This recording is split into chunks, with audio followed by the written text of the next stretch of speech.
Ever get that feeling, after a movie? Like one gender just hogged all the lines. Yeah, totally. And it turns out that feeling you have, well, it's not just anecdotal. We're going deep today into a study that actually visualized how much men and women get to speak in popular movies. It's fascinating stuff. This research went through over 2,000 movie scripts to see who's really driving the dialogue. And you know what?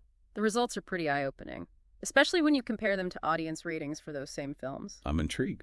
So we're looking at data from the pudding today, right? Exactly. They took 538 popular films, cross-referenced those with their IMDb ratings, and the percentage of female dialogue in each one. Well, that's a cool way to combine different data points. Right.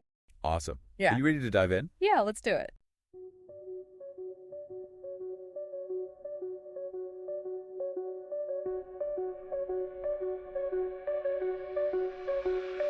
Data on the screen, numbers come alive. Male, female flows where the patterns thrive. Visual charts, public colors unify. Gender decoded, bringing truth to light. Small drum fill.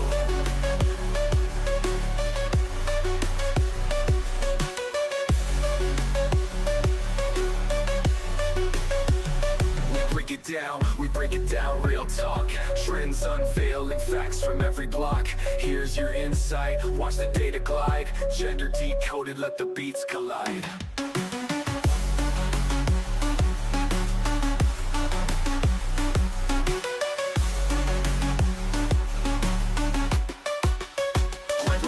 We break it down, real talk. Trends unveiling, facts from every block. Here's your insight, watch the data glide. Gender decoded, let the beats collide.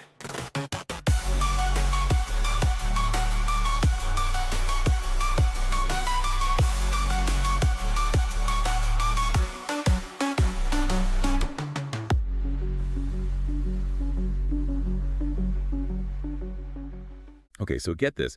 Only 8% of popular films have a majority of female dialogue. Wow. We're going to deep dive into some research Okay. from the pudding.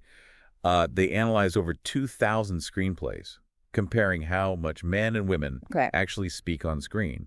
And then they went and linked this data with IMDb ratings. Interesting. So are you ready to rethink some of your favorite movies? Yeah, absolutely. I think this research offers some really powerful insights into just the dynamics of gender representation in film. Yeah. It's not just about who's on screen, but like you said, who's actually driving the conversation forward. Right. It's about who gets to tell the story. Exactly. So how do they measure all of this? Well, they focused on what they called non-trivial characters. Okay. So characters with at least 100 words of dialogue Gotcha. across these 2,000 screenplays. Okay. And then what they did is they plotted 538 films with over 200,000 IMDb ratings on a graph, Okay. with the percentage of female dialogue on one axis Right. and the film's rating on the other.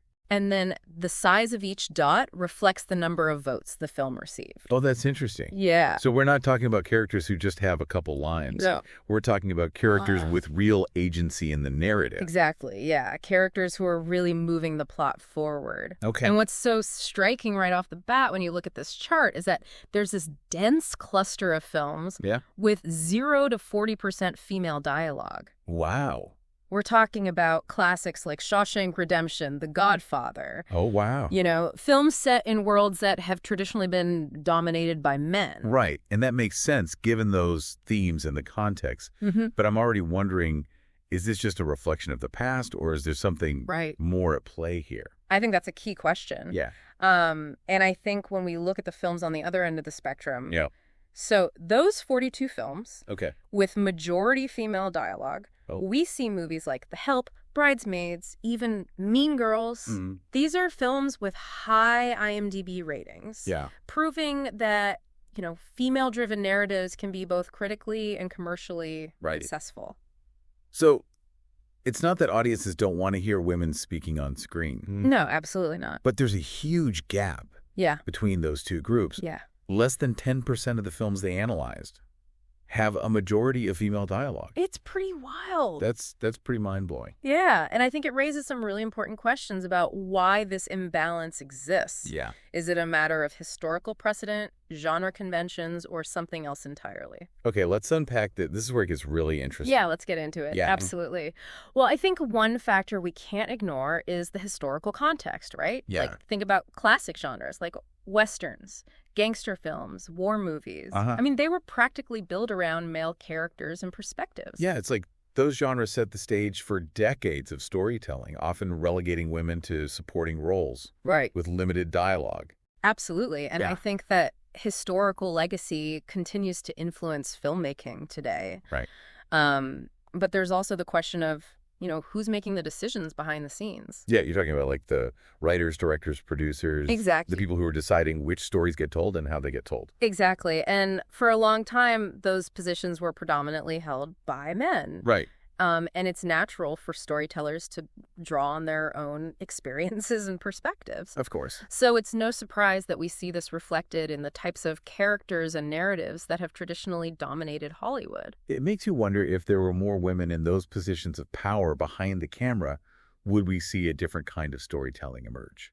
That's a fascinating question. Yeah. And we can't forget about audience expectations. Right. For decades, Hollywood operated under this assumption that, films with female leads wouldn't appeal to a wide audience. Oh, so it's like a self-fulfilling prophecy. Exactly. If studios don't invest in these diverse stories. Then audiences don't get exposed to them. Right. And then the cycle continues. Exactly. And the good news is I think we're starting to see a shift in those expectations. Yeah. Audiences are proving that they are hungry for stories that reflect a wider range of experiences and perspectives. Yeah. Look at the success of films like Wonder Woman or Captain Marvel. Exactly. These are female-led superhero movies that have shattered box office records. Exactly. Those films are such great examples of how studios can challenge these traditional genre conventions and still find massive success. Right. And it's not just about gender either. Yeah. We're seeing greater representation of different races, ethnicities, LGBTQ+ characters as well. It feels like this research from the pudding gives us a real snapshot of where we are, but it also feels like we're at a turning point. I agree. Yeah. I think there's this growing awareness of the need for more diverse storytelling, Totally. both in front of and behind the camera. Absolutely. And I think that's a really exciting development. Of course, not every story needs to have a perfectly balanced cast or equal dialogue distribution. Right. Sometimes the narrative itself kind of dictates these choices. Yeah, think about a historical drama set in a specific time period, or, a film about a group of friends at an all-girls school. Yeah. In those cases, the gender balance is kind of inherent to the story. Right. But the key is to be mindful of those choices.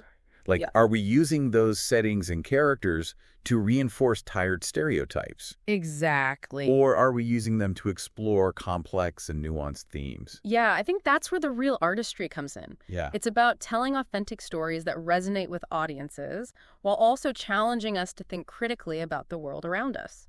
This research really underscores how much representation matters. Absolutely. It's not just about checking boxes. Yeah. It's about reflecting the diversity of human experience on screen. Absolutely. When we see ourselves represented in the stories that we consume, it validates our own experiences and helps us connect with others who might be different from us. It expands our understanding of the world Yeah. and allows us to empathize with characters and stories that we might not otherwise encounter. Exactly. And that's one of the most powerful things about film is that it can transport us to different worlds, introduce us to new perspectives, and help us to see the world through different eyes. So where do we go from here? Okay. We've uncovered this imbalance in who gets to speak in films.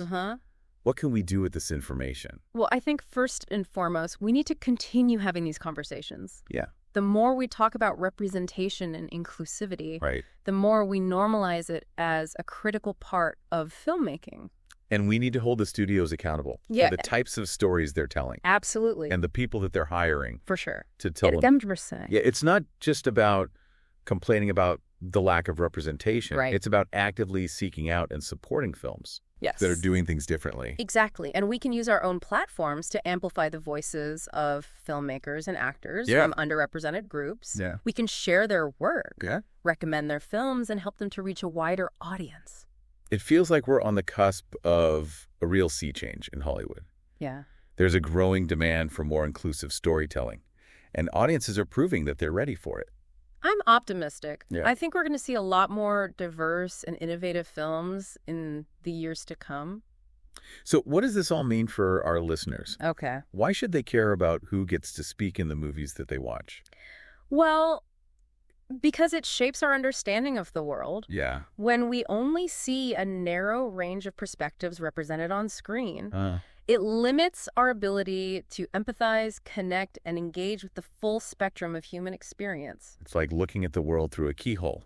Right. You might see a little bit, Yeah. but you're missing out on the bigger picture. Precisely. And by being mindful of who's speaking, whose stories are being told, and whose voices are missing, Right. we become more critical viewers. Yeah. And that makes us more informed and engaged citizens. I think this deep dive has really opened my eyes to how much power we have as viewers. Yeah. We can demand better, support change, Yes. and help to create a more inclusive and representative For sure. cinematic landscape. That's a really empowering thought. It is. It's not just about passively consuming entertainment. Yeah. It's about actively shaping the stories that we want to see in the world. That's a perfect note to end on. Thanks for joining us for this deep dive. Absolutely. We'll catch you next time for another fascinating exploration Yeah. of the ideas that are shaping our world. And it's not just about movies either, right? Oh, absolutely not. This whole idea of who gets to speak, Right. whose stories are being told. Yeah. It applies to so many other areas of our lives. It really does. Like we see these same dynamics playing out Yeah. in literature, Uh-huh. in journalism, Absolutely. politics, For sure. even in our everyday conversations. Yeah, it's everywhere. Like who has the platform? Right. Who is controlling the narrative? Yeah. These are questions that we should be asking constantly. All the time. And what I think is so powerful about this research from the pudding is that it gives us a really concrete way to visualize Yeah. these imbalances. It really does. It takes these really abstract concepts Yeah. of representation and power Mm-hmm. and turns them into something tangible. Yeah, data can be such a powerful tool Yeah. for driving social change. Yeah. It helps us to see the patterns, understand the scope of the problem, and measure our progress over time. Yeah, it's like holding up a mirror to society and saying, Right.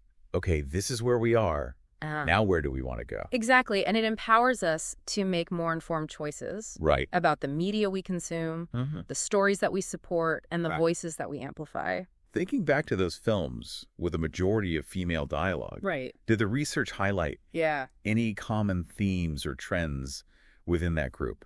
That's a great question. While there wasn't one single formula for success, Sure. a lot of those films did share some interesting characteristics. Okay. A lot of them defied traditional genre conventions, blending elements of comedy, drama, and even action Okay. in ways that felt fresh and unexpected. Like Bridesmaids, for example. Yes, exactly. It's hilarious.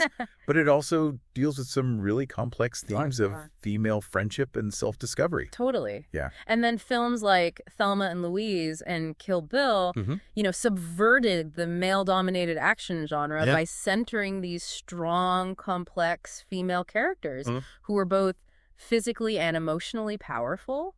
It's interesting to think about how these films use dialogue to challenge stereotypes and create multidimensional characters. Absolutely. You see a lot of witty banter. Yeah. Sharp observations and honest conversations about the challenges and triumphs of being a woman in a world that's often designed for men. So it's not just about giving women more lines. It's about giving them the space to express their full humanity on screen. Beautifully said. And I think that's what audiences are responding to. Yeah. They're hungry for stories that feel authentic, relatable, and ultimately empowering. I think this deep dive has really got me thinking about my own viewing habits. I want to be more intentional about seeking out films that challenge the status quo. Absolutely. And amplify diverse voices. That's a great takeaway. Yeah. And there are so many incredible filmmakers out there pushing boundaries and telling stories that need to be heard. So what's one concrete thing our listeners can do today to support more inclusive storytelling? I would say look beyond the big studio releases. Okay. Check out independent films, documentaries, foreign cinema. That's where you'll often find the most innovative and thought-provoking stories. And don't be afraid to step outside your comfort zone. Exactly. Yeah, you might be surprised by what you discover. You really might. Yeah. Challenge your assumptions, broaden your horizons, Yeah. and let yourself be moved by the power of diverse storytelling. This has been such a fascinating conversation. I agree. It's amazing how a single chart Right. can spark so many questions and insights. It really is. Yeah. It really highlights the power of data visualization to illuminate these social issues and inspire change. Well, thanks for joining us for this deep dive. It's been a pleasure. We hope it's given you something to think about the next time you watch a movie. Absolutely. And remember, the conversation doesn't end here. Right. Let's keep talking about representation. Yeah. Keep supporting diverse filmmakers and keep pushing for a more inclusive and equitable world. Absolutely. Well said.